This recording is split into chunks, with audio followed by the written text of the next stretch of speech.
everyone. Welcome to Keep Growing, the spot where resilience meets style and self-improvement gets a cultural twist. We're here to help young men like you walk through life with confidence, intention, and a plan for success. From life tips to fresh kicks, we've got the tools and inspiration to help you not just survive, but thrive. From where you are to where you're going, let's keep growing. What's going on, guys? Welcome to Keep Growing, the talk show where we talk about not only how to help men, inspire them or push them to be the best versions of themselves, but more importantly, give them life advice and tips to be the best, and not only be the best, but continue to push forward and keep going in their everyday lives. With me today, I got my co-host, Julian Robertson. Man, appreciate it. Always. What's going on, Always man? A pleasure, bro. And I'm excited, man. We launched our first episode last week, and Julian, I want to get your thoughts, man, before we kind of get into episode 2. But what was the vibe like compared to just a regular BHD podcast episode? Well, I think it was more concise. I mean, they all are, but it was like really just straight to the point. Like more so, there were specific bullet points. Like we were very, very specific on speaking on like certain topics. And so I think from that standpoint, at least, I've been watching these episodes while I've been working. So like almost studying them like game film. And I think just to compare, I really like the format of this segment, just in regards to like, we're very, very specific on things that we're touching and we're speaking on. And I think that's a good route to go. We're really going after those young men. So those guys that are between like their 17, 18-year-old all the way up to like their 30, 35. So it's a very large group of men that we're talking to and speaking to. And all of this criteria, all of this information isn't curated to just you guys. It's curated to us as well. Mm-hmm. We can only be the best versions of ourselves if we're constantly reminding ourselves what we need to be doing each and every day to be the best person and to be able to make an impact in not only our lives, but other people's lives. Game changer segment, everyone. It's a topic that maybe aligns with what we're talking about in the episode, or maybe just doesn't, and comes from some random question, topic, or idea that, in this case, ChatGPT comes up with. So today we're going to be talking about the 5 questions to ask a woman that you are attracted to. So what we're going to do is we're going to have Julian try to guess. We'll give you 5 chances. We'll give you 5 chances to guess if you can get at least one out of the 5 questions that these men who are said to have asked these questions have gotten a legitimate response back from a woman. From these, okay. Yeah. So this is all research based. So these are the top 5 questions that work for men to ask women when they are attracted to them. All right. Well, I'll give this disclaimer first. I think first and foremost, like, guys should really just focus on themselves. Okay.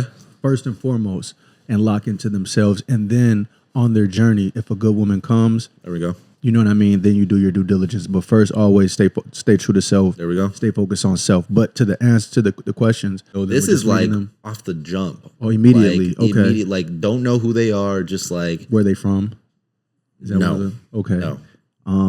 So these are the most successful. So are these long like questions or like? No, honestly, bro, no, they're not. They're like one hitters that you could easily. I mean, you got it. They're thought provoking. I will say that. Thought provoking. Yeah. Okay. Man, that's such a wide variety. Okay, I'm just gonna say random things. Not random, but their age. How old are they? No. Okay, when we said not where they're from, where do they work? That's a good one, but no, that's not one of them. That's not one of them. Okay. I don't know, man. Okay. I'm not sure. No worries. Okay, so I didn't know it was like. Okay, we're coming from the perspective of like these have been asked before, so these questions have been asked. Oh, these are responses. Exactly. The first question of what these men would ask a woman would be, what's something you're really passionate about and why?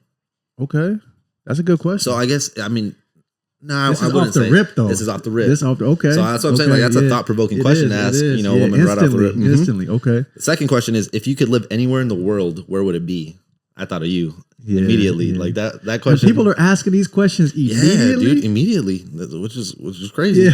Okay. It's crazy. Okay. The next question is, what's the most interesting thing you've learned recently? Wow. Okay. Yeah, like that's 3. Okay. Okay. The fourth one would be, what's something on your bucket list you haven't done yet? Oh, off the rip. These are like real. These are right, like. Yeah. I mean, I think it's cool, but these are like questions that you ask when you're like having like and personal conversation. You know what I mean? Like when you have time, Like a starter conversation is, I wouldn't ever think to ask I wouldn't a question think, like this. Yeah, okay. The last question would be, what's one thing you've done recently that you're really proud of? Wow. So, and this is the general synopsis of like multiple guys have asked. Yeah, really, okay. And these questions have turned into a meaningful conversation for sure. Okay. In terms of result wise, like if these guys went on a date with these women, I don't know, but these were just the top 5 most successful questions, which I can see that side of it, because you really got to think about it. You know, these aren't like just like, oh, like where are you from, or you know, how long have you lived here? Like these are like some really deep questions that you have to take a second to. You can't lie about it. It's not like, how's your day going? And you're like, oh, it's good. You know what I mean? But we should always be focusing on the things that we can do to be the best version of ourselves before we step into that realm. And I think that's very powerful, because I do think we get into a tendency of where it can be very challenging to live alone and to be independent. So I do think, you know, the best type of success you can have, especially in a situation to where you're attracting what it is that you want to attract, is by focusing on the things that you can do to become the best version of yourself. So I agree. Perfectly said, man. The first conversation or topic we're going to talk about is mastering your morning routine. And I see a lot of this stuff on social media when it comes to like how you can, you know, better start your morning in 1 to 2 different ways or 2 tips. But we'll go ahead and get into the basis of how powerful is a morning routine to your life? Oh, this is an amazing question. It's like I literally have a morning and a night routine. Okay. So what I do is I'll start off with my night. It's the same, it just varies a little bit. Okay. So I have a workout routine that I do before I go to sleep and when I wake up. So I'll do my push-up set. I'll do my sit-up sets. Okay. Then I have dips. Then I have my bands. I do that before I go to sleep and when I wake up. And I make my bed every morning. Every morning I make my bed, and I think that's very essential because like you're starting off with like it's task based, but it's also like you're doing something to like productive to start your day immediately.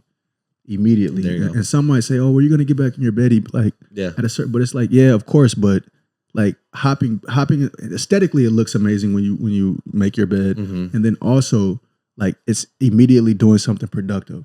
But that's what I do every morning and every night, my workout routine. And then of course you have your hygiene routine as far as brushing your teeth, washing your face, things like that. But just as far as that specifically for me, every night and every morning I do that. And I think at least for me, it's ending the day in a great way and it's starting the day in a great way. So I mean, I think it's very, very imperative to have a morning routine. There you go. A nightly routine if somebody wants to, do on both ends of the spectrum. But ultimately, it's very important. Yeah, man. I see the 50-50 side of the making your bed. You know, I'm very much trying to get better about consistently making my bed in the morning. But I do think it comes down to intentionality. When it's a word that we will continue to say day in, day out, episode after episode. But when you think about it, I saw this article when I was doing some research on this episode, and I came across this guy, and he was talking about specifically for men. He was like, if you've never played a sport, you were never introduced to a sport when you were younger, you don't have that element yet of accountability. You don't have what it takes to be accountable every day to wake up at a specific time, knowing that you're going to let your team down. So the next best thing you can do is hold yourself accountable to life things that are going to make you a man. And he said the easiest way you could hold yourself accountable is every morning making your bed. For sure. And I thought about it and I'm like, you know what? That's a great point. Like if we obviously can't ever resonate with what it's like not to have sports in our life. But I think it says a lot about somebody that can wake up every morning and make their bed every single morning just before they start their day. For sure. It's an accountability piece that you're holding to yourself, but it's almost like 2 times worse because if you don't do it, you almost throw that shame onto you and you're just like, all right, I need to get this tomorrow. Or you just completely throw it off. You could another 2 decisions that you can make. You can either do it or you don't do it. But all in all, it's not hurting the making of the bed. It's the principle of doing it every single day. And there's power behind that. Not to dwell on it, but you saying that is ironic because I remember specifically in high school, there was a teacher that I had, I forget, but I'll always remember it. And she said how she was on her way to school one morning and in the car, she had forgot that she made her bed. She said she wasn't too far from her place. She turned around made her bed, No hopped way. back in her car, and the class was like, "What?" And I was like, "No, I completely understand that." And I remember like Wow. being like, I genuinely understand why you did that, and from like a psychological aspect, because it's for one, it's aesthetically it just looks nice when you walk into your room and your bed is made, but from the state of when you when you make your bed, it's really the productivity place of you're starting your day productive.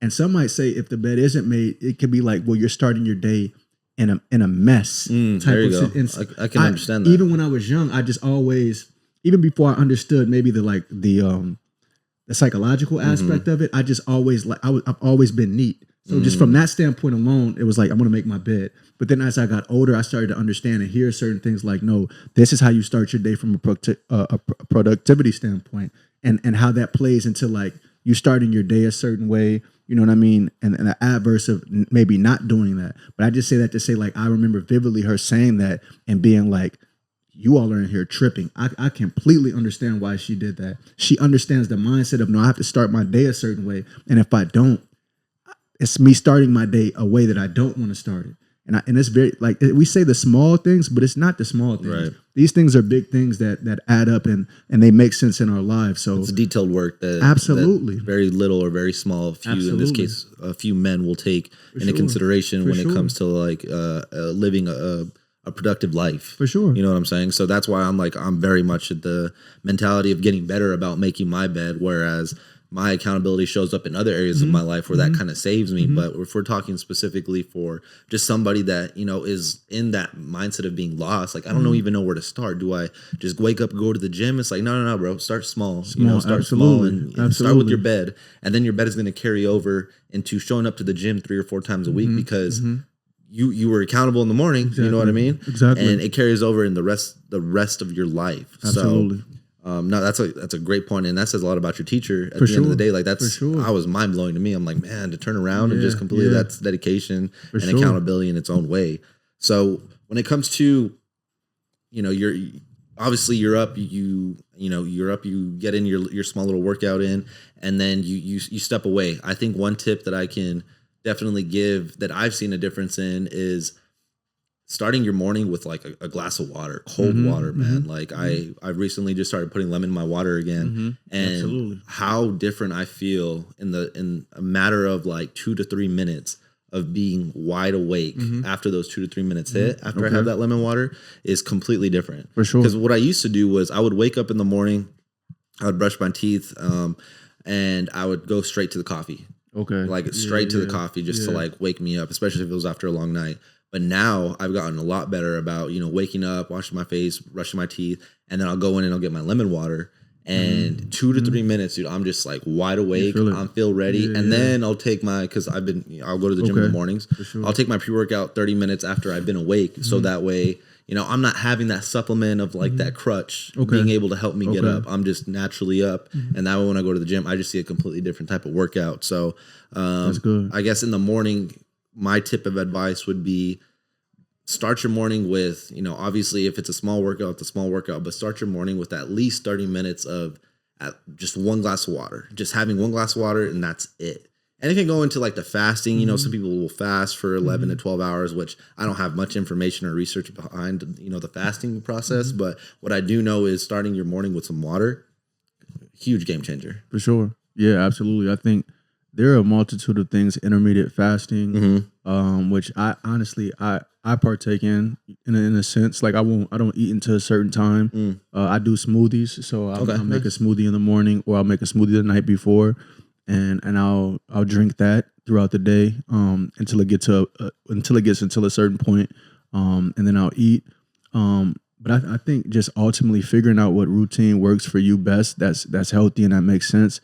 It's truly imperative to like how it can, you know, help somebody just as far as in their life frame. And just because like how you, and one thing I'm very conscientious of too, like I wake up, I don't touch my phone until it gets to like a certain time, at least an hour after I wake up. Like, you know, I mean, I'll look at the Bible app. I do that every morning. I read a verse per day, just on the Bible app. But other than that, until a certain time, I'm not on my phone because, you know, I like to just be in my thoughts, pray, just think, manifest, a multitude of things, but I like to just be, and especially in the morning, like when you're truthfully at your most clear, to start hitting your subconscious with like certain things. Now it's like, now you're not saying you're in a frenzy, but now it could somebody could put themselves in a space to where you're not even fully up, but you've hit your mind with all this information. Yeah. And now like the day it hasn't even started yet. So I like for my day to start clear and concise. But again, this just comes with, I believe, a sense of maturity and also knowing what you just want for yourself and visions that you have, and just moving, like how you said, intentionality. All of this stems from intentionality. So I think when somebody figures out what their goals are or what they're trying to do, then you can almost reverse engineer and start figuring out like, okay, this is what I want to do in the morning. This is what I like in the morning. I like fruit, coffee, whatever it is. And then you start figuring that out and what works for you. And you just make a morning routine of that, or a nightly routine. But having a routine, I think, is imperative. Yeah, something to live in this case, die by, in a sense. And I think a routine doesn't necessarily have to be, from a sports aspect, they always say a routine and what's the other word that I'm thinking of, man? I just had it and I lost it in my head. But a routine, and some people get it confused with like ritual.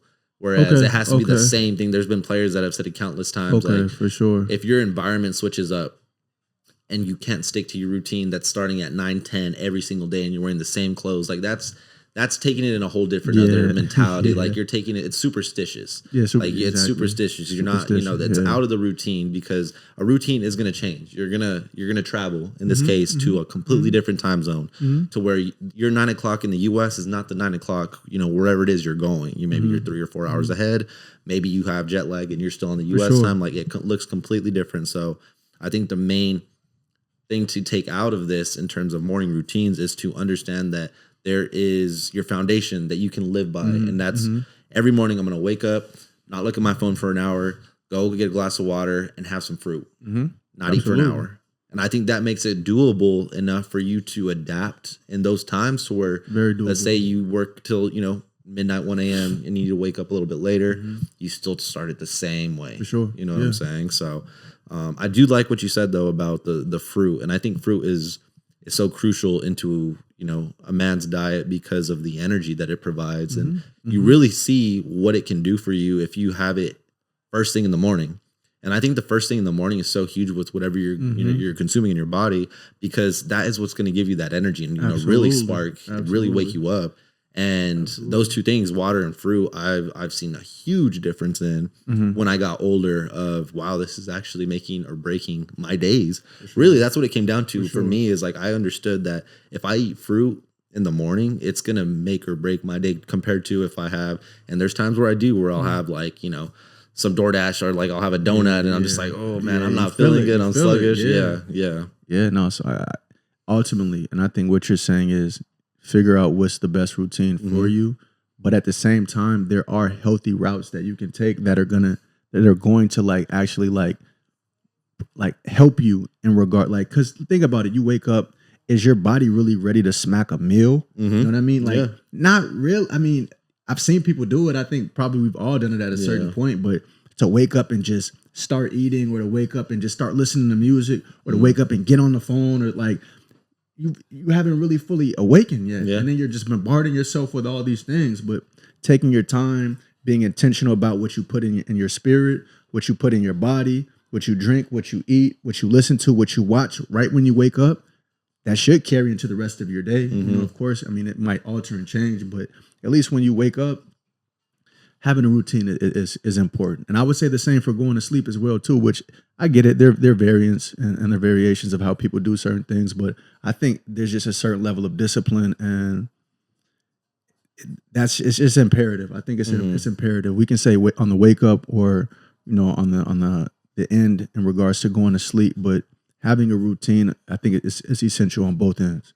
It goes further than just waking up and feeling good. For sure. It's like, it's exactly like you said. It plays a part in every aspect of your life, to where then that carries out into the making the impact in somebody else's, and how you treat somebody, how you treat a family member that time when they call. And it's like, are you in a peaceful mindset where you're energized Yeah, at 5 o'clock in the afternoon to have that conversation, sure, for or are sure. you feeling sluggish? You had a little bit too much to eat, or you had a little bit too much caffeine, like sure. Yep. whatever that looks like. So, I think to kind of sum all of this up for this topic is to really, like Julian said, figure out that routine for one, and two would be to trial and error. Like, it's trial and error. You have to try something to see what works and what doesn't work for you, because regardless of the tips that we give you, it's not always like that for somebody else. And maybe it's more of a routine, or in this case, it needs to be simplified to whatever your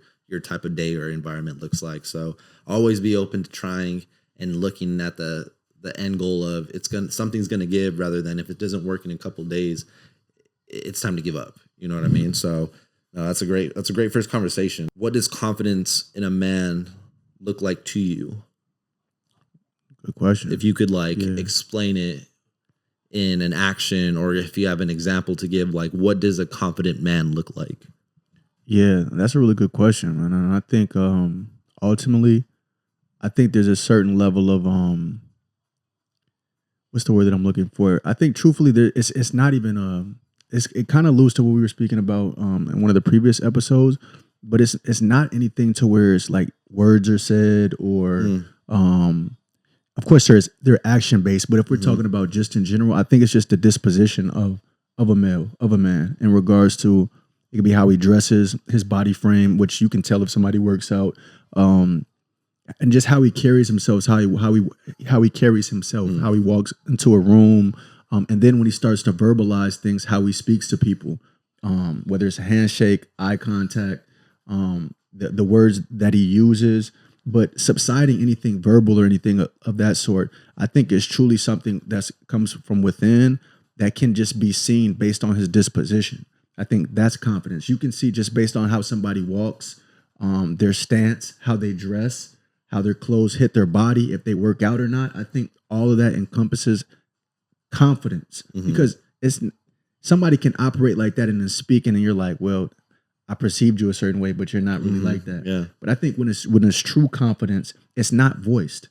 It's really not voiced. It's your disposition and how you operate when somebody's just looking at you, and they can tell, like, I can tell, like, we see it all the time. You can tell if a guy is like subsiding, if he's just something else when he speaks, but just from his disposition in regards to, again, the word aura, but just his disposition, you can tell just based on how he operates, based on how he walks, based on how he dresses, how he carries himself. You can see if a guy is confident or not without him speaking. But that's something that's internal, and that's not cocky either. It's just knowing, like, no, I put in the work, so that the byproduct of me putting in the work is I walk a certain way, I dress a certain way.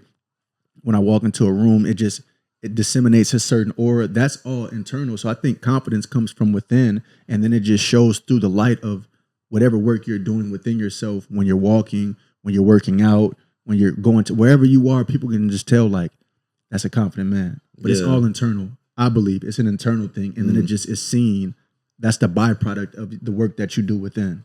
Yeah, those are great points to go off of. And I think the one that stands out most to me is it's nothing that you say. Exactly. And for me, I think a confident man, if I had to describe what that looked like, is based off of action. I think a confident man is going to do the things that no other person would do. Absolutely. And it's as simple as holding the door open for somebody. For sure. And man, I've had this conversation, and it is crazy the amount, and I'm holding us accountable, man. I'm holding guys accountable to being at the gym and seeing guys just walk past, fling the door open, and just not even hold it open for somebody that's walking within reach. I know you know what I'm saying? Or a little exactly further than reach. And I think that goes back to, again, it goes a long way to see somebody that will hold a door open for somebody. Subservience. And it's absolutely. It's quite sad, but on the flip side, to be optimistic about it, it's a learning opportunity to really just sit here and say a confident man does that kind of stuff. Absolutely. And it's not about who's pretty and who's not pretty. It's not about who's going to give me, a compliment at the end of the day and say, thank you, like, you're so kind, and to gas you up and make your ego be bigger than what it really is. It just comes down to being a good service man. Exactly. It's internal. that goes it takes it out of the picture, man. Like it's not even a question anymore. So I think when you see action-based stuff like that, or another good one would be, someone like my father, he is always good about if there's a car on the side of the road, and I'm saying this is over extreme. Like this is like completely like different type of man right here. But he'll see somebody that has a flat tire, or like they're pulled over in the middle of a section, and get out and go help them push their truck up a hill to get into the parking lot. And and I know that's far of a reach, but what's wrong with being that man? What's wrong with working up to your levels of being that man who is confident enough to go help somebody out, regardless of what they have to be at? Absolutely. I think that's an amazing feature. And I think that there are, of course, levels to it. Yes. There's levels of just profoundness in regards to like manhood. But I think it's ultimately like reaching the peak of who, I don't want to say peak because one can always grow, but at least reaching a level to where you're getting into ultimate form, where you're aspiring and you're becoming the version that you foresaw yourself or that you wanted to be. But that comes from an internal state. And like how you said with your dad, like somebody just seeing that, he could say no words, but just seeing somebody pull over a man going to help somebody else, there's no words that could even like, truthfully, it's the action. There aren't any words that need to be said. You see the action, and the action are more profound than the words itself. I mean, what words can you say if you're pulling over to help somebody? Of course, when you interact with them, and it's already challenging enough. It's another man, you know what I'm saying? Sure. And it's just like sometimes words are too much. Yeah. They don't need to be said. Hey, I saw you pull. How can I help you? Or do you need anything? But it's the action with like, wow, you don't know me from anywhere, but you just show like that's an internal thing. That's a humanity thing. And like how we were speaking a little bit before we started in the book, humanity, you know what I mean? Yes. And I think that's really what it's about. And anything that you're doing, action based. Again, like you said, it doesn't matter if it's a woman, it doesn't matter if it's a man, it doesn't matter if you think she's pretty. You're doing it because it's internal. There you go. Like you're a genuine person, and you understand like, no, like I'm just doing this because we're all humans. And that's the premise of it. And I think that's a great point, because when you start thinking about actions, and that's why I said it has nothing to do with like with speaking. It has nothing to do with like vocalizing anything. It has everything to do with the actions and what you do. And actions can be seen before somebody speaks. Yeah. So to me, that's why you can see like, oh, I could tell he's confident just without him speaking, just based on how his actions. My bad. I definitely think when it comes down to it, the talking to yourself, yes, action based, but my hot take also is, to get to the point to where you're confident as a man or confident as a young adult, you have to have a purpose. Oh, absolutely. And I know that's it's kind of heavy to put on, maybe a 19 or 20-year-old dude who still's figuring it out, but I don't think there's anything wrong with adjusting your purpose, 3 or 4 times up until a specific time when you actually know what your purpose is. For sure. But I think a life lived without purpose, or understanding that there is something that you want to do to help the greater good, or in this case, as men who are into their Christian faith, acts of service, and to be able to live up to that.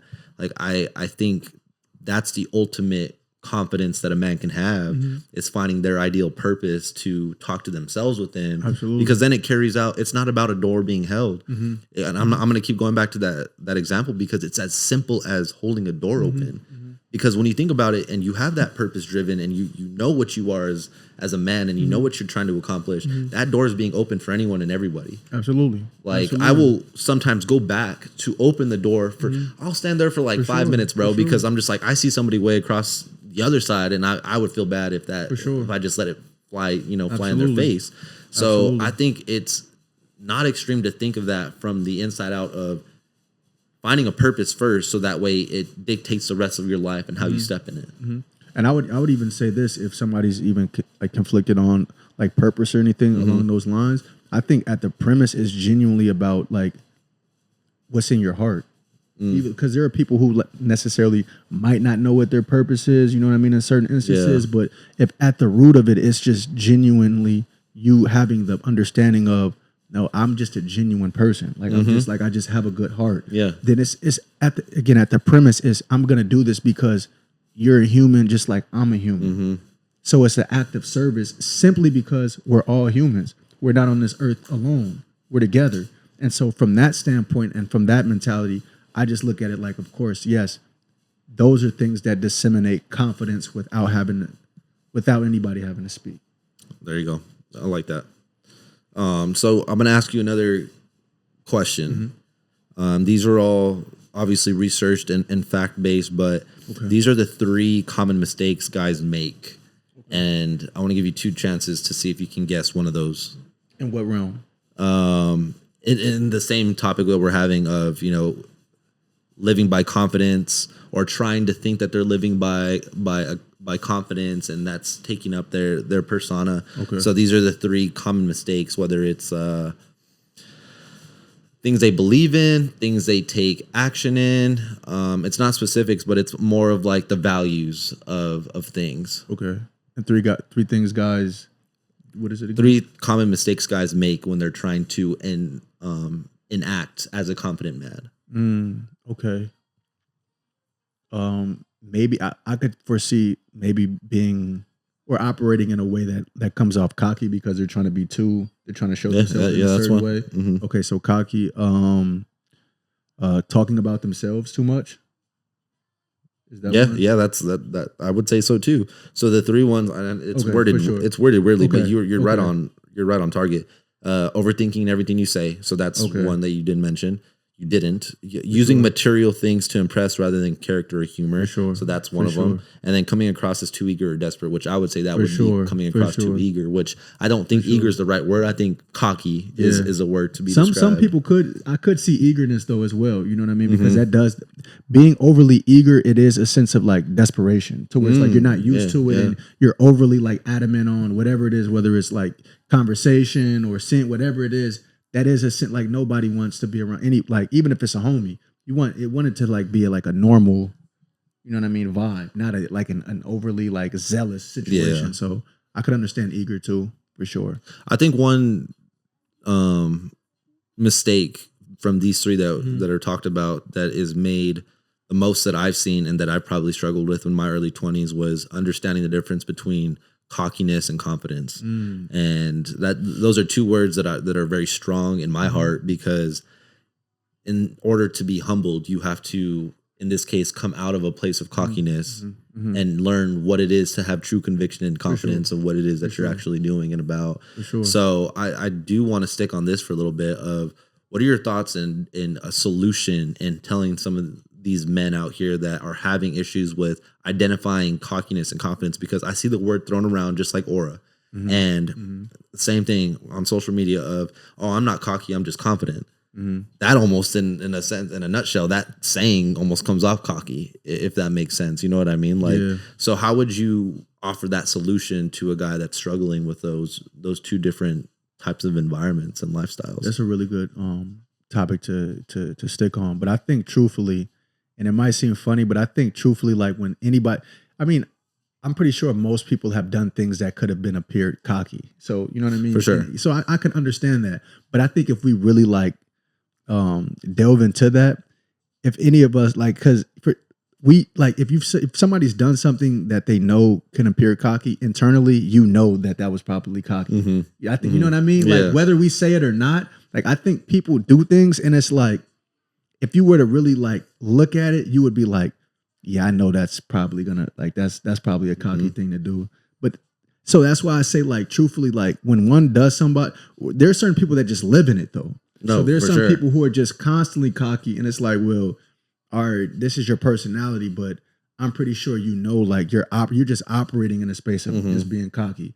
And then there are people that do things and it was like, well, that was cocky. And if they were to reel it back, they'd probably like if they had the fortitude, they would probably be like, yeah, that was cocky. But to answer your question, I think the difference between cocky and confidence is when you're confident, you know that whatever you're doing, it can be backed up by the work that you put in from it, in whatever realm that is.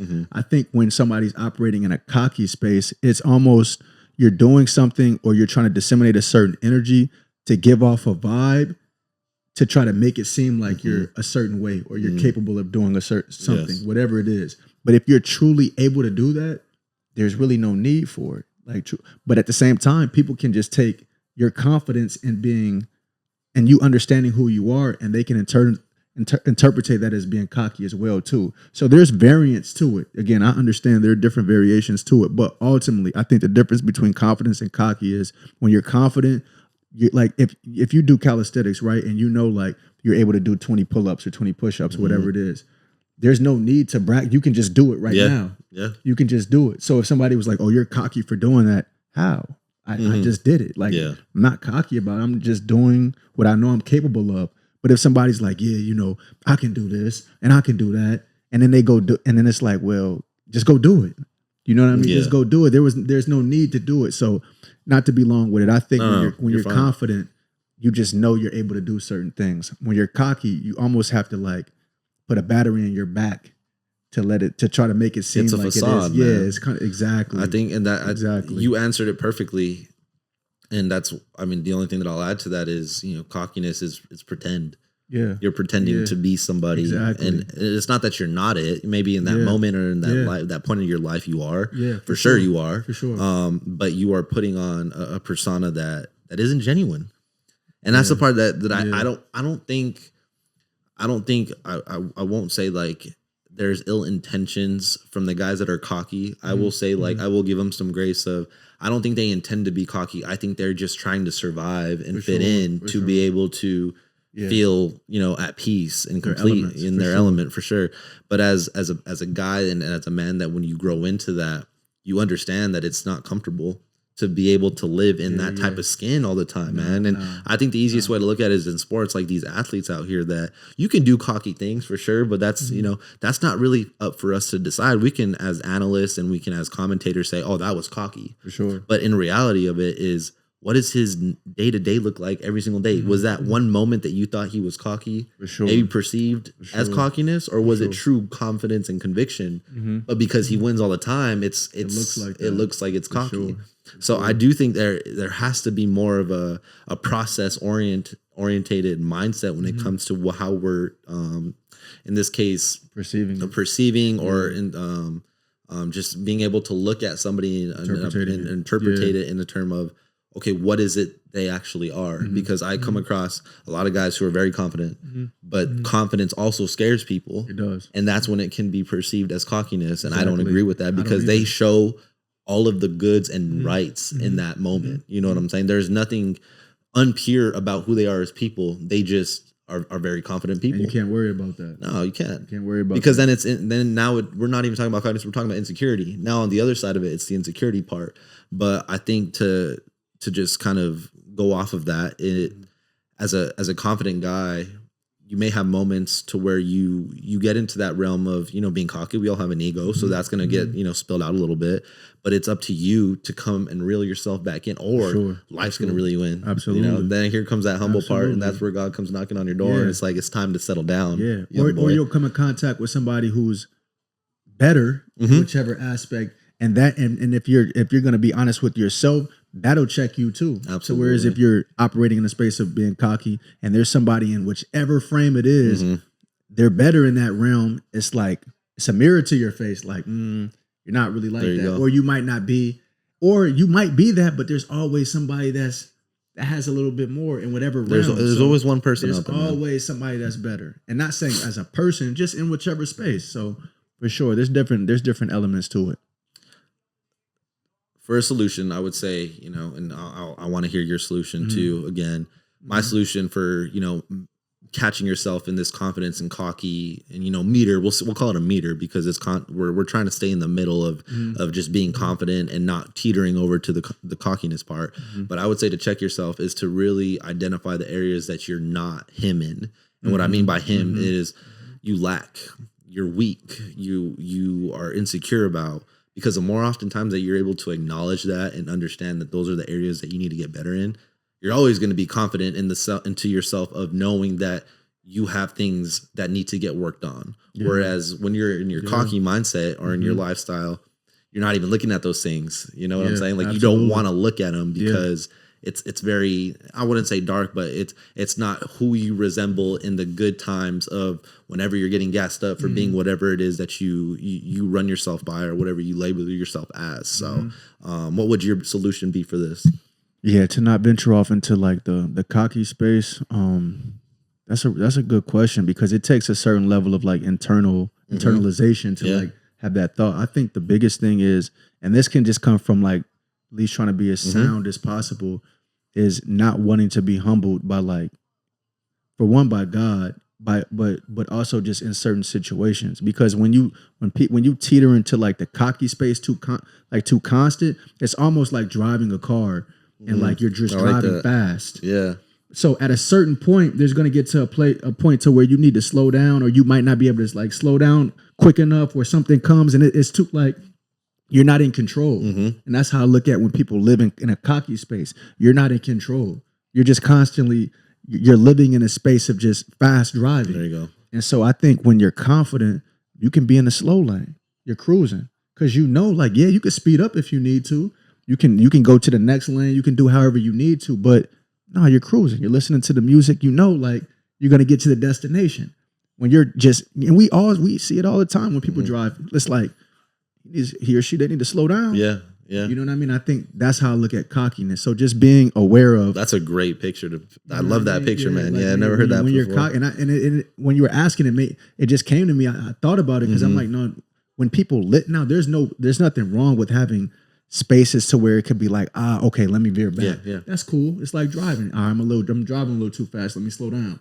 But to just constantly be in that space of just, I'm in this space all the time. Nah, you need to pull back because something is going to happen. We've seen it all, whether it's sports, whether it's friends that we know, whomever, people that constantly veer in the cocky space, something usually happens. You know what I mean? Just in regards to life. And there's so many different variations of what that could be, but something usually happens to where you hear people say like, this humbled me, or I needed to be humbled. It's going to happen. Yeah. So why not just be in a slow lane or be in a calm space? And if you need to speed up, that's fine. But there's no need to if you know what you're capable of doing. So, bro, thank you for that. That was love, great. I like that. Appreciate No, that was nice. Appreciate it, I've man. never thought of it that way, and just being able to paint that picture, I think it really helps with those guys out there that are really trying to figure out what that looks like, you know, in a concrete aspect. So we'll get to the last segment. It's called the hot seat. You know, again, to kind of like reiterate what we did last week. So the hot seat, it's asking 5 questions, and we're trying to answer them within, you know, a sentence to no more than 2 sentences. And these questions will go, you know, as of random. So sometimes it can be about the topic we're on, or it can be about something completely off. So I'm going to go and ask you these questions, and then I'll answer these questions after you. But the first question that we're working with right now for episode 2 is, what's one habit that can make mornings less stressful? Preparing the night before. That's a good one. Boom. I like that. Okay. Question 2. How do you stay confident during a tough conversation? Speaking truth and fact. And don't get emotional. I think that's the biggest thing for real. Okay. Speaking in truth and fact and not getting emotional, because I think when you lean to emotions, it gives the other person the ability to be like, I don't like how you're speaking to me. And then it totally disregards whatever truths or facts you might be presenting. But if you stay resolved, if you stay stoic within it and speak truth, fact, and be very, very honest, but just speak with a calm tone, but with a diligent tone, that person, it doesn't give them an excuse. It doesn't give them an escape. So, and that's crazy that you asked that, because I think with maturity, I've had to learn that in regards to like, you know, if you know you're right, you kind of want to get it off, like, you know what I mean? But that gives the other person the ability to, even if they know you're right, the ability to be like, yeah, I'm checking out because I don't like how you're speaking to me. So if it's really about like getting your point across or being honest about the truth, just speak calm and speak truth and fact. And they have no escape from that point. I like that. Question 3. What's the best franchise pizza? Oh, franchise pizza. Man, that's tough. That's tough because there are a lot of different. I mean, of course, you have like the Pizza Huts, the Little Caesars, but nah. I think like I would say back in Chicago, like Giordano's. Giordano's? Yeah, it's a Chicago pizza. Okay, but I think like that's exclusive to Chicago. You know, yeah. We're talking about nationally syndicated. I'm not sure, man. I don't really eat fast food like that, but I'd probably. I mean, Pizza Hut's a classic. So it's nice, yeah. Yeah, Little Caesar. I mean, what other? Domino's. Okay, no, Papa Domino's. John's. There are a lot more. There are. There definitely are. You can tell grew I up don't with eat it, like bro. that. I grew up with that. Yeah. How do you stop comparing yourself to other guys? Man, that's a good one right there. Man, I would say this. I think truthfully, watching or seeing things that you might like from other men and applying it to your palate. And I say that because I think when guys like compare, they're comparing from the standpoint of he has that, or I want to be like that, or I don't have that and he does. You're different. Like we all have differences, weaknesses, strengths that your homies or people that you know. But when you start saying, almost like with the side eye, like, oh, he has that, but I don't. You can't like now that veers off to hate. You can't get into that. It literally has to be like, man, I like that, or man, I like the way he dresses, or I like the way he's framed his body. How can I add that to my palate? And that goes from seeing something that you like and applying it to yourself, rather than seeing something and being like, I don't have that, and I want that. Yeah, I like that. Because that gets into hate, and then that gets into envy, and it's like, nah, that's not the route. It's never the route. No, not at all. Okay, last question. If you're a DJ, what's the first song you're playing in the club? Oh, that's tough. That depends on the crowd. That depends on the crowd. Your ideal crowd, the age bro. range. Man. We'll say for our audience group. For sure. So what we grew up with to now to whatever it is that you listen to. What's the first song that you're playing? I was just listening. I love R&B, man. I'm gonna probably go Jagged Edge, Promise. Okay. Yeah. That's Something smooth, man. Something smooth. Oh man, that's great. Okay, bro. Well, I appreciate you answering those questions. For sure. And that's those are good questions, hot seat man. segment. Definitely enjoy this type of segment because we get to really get really into the life of what it is outside of just talking about what we're trying to do as people and grow. Sure. I definitely want to hear what you have. Okay, so here we go. For my stance, what's one habit that can make mornings less stressful? I would say waking up early enough to have those 30 minutes to decompress. What easiest way to put it is like this: if you have a job at 9 a.m. and you usually wake up at 8, wake up at 7:30, because that 30 minutes you can kind of not lollygag around, but you can slowly go into the things and be able to add maybe one more thing, whether it's, having some fruit or being able to add that Bible study or that verse and just not have to rush into getting ready. Because I think rushing in the morning, it's a crazy feel. for one, and you're adding stress onto your day that you just started. For sure. And it just speeds up the whole day. So waking up 30 minutes earlier than you normally do, I feel like should set you up for a lot of success. On top of preparing the night before, whether it is, you go to work or if you have something to, get your clothes out or whatever it is that you do. 2, how do you stay confident during a tough conversation? Taking yourself out of that perspective. So as much as it's a heated conversation, right? Taking yourself out and really composing yourself enough to be able to understand that you may not agree with everything that person is saying, but the best thing you can do in a situation that's heated is not become the voice that is, in this case, losing their cool, and I think composure is something that I always was taught at a very young age. And it's like, hold your composure. And that only came through sports and having my dad, kind of be with me through that in my life. But I've noticed that when I get out of my composure, I start to do things that, again, may come off cocky or may come off very disrespectful. For sure. You know what I'm saying? And I've had to learn that, and I'm still working to exactly. I'm still working to perfect it every single day. But one thing about me is it takes a lot for me to lose my cool. For sure. Like I feel that I'm very level-headed with a lot of different things. But like with anyone, if you press that right button, you know what I'm saying? And that's really what can get, as a man in this case, or someone that's trying to lead and have a family, if you're short-tempered, if you're already a guy that's short-tempered, you're lost. You're already at a loss. And it's one thing that I would say, like, it's so crucial to work on now because later it's going to be a lot more challenging and it'll be way more stubborn. You know what I mean? Question 3, what's the best franchise pizza? Sheesh, bro.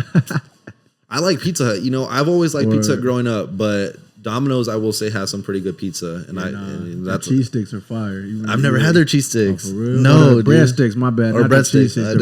No. I've never had their breadsticks. Yeah. No, dang. Okay, they're tough for sure. How do you stop comparing yourself to other guys?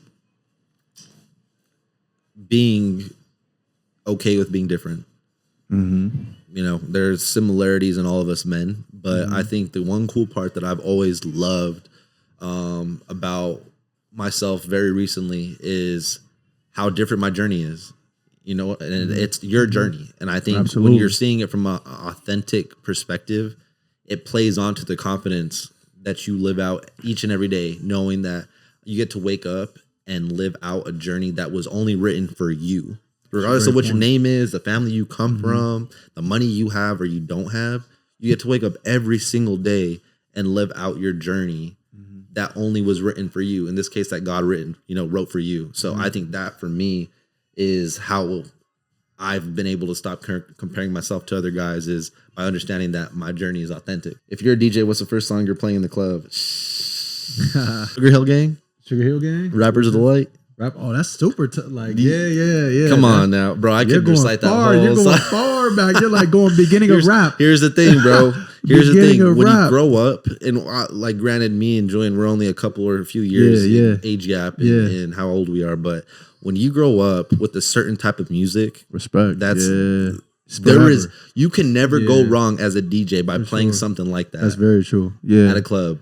You know, and people who know. People who know. Like music, they understand it for sure. Rappers That's Delight, a great point. Bro, that's a class. You went super classic. I will throw that on in my car. I will play it at the gym. Like I do not discriminate against any type of music, bro. For sure, the R&B classic music is just it's untouchable. So yeah, man, those tough. are my that's tough. That's the beginning. That's the origin of rap for real.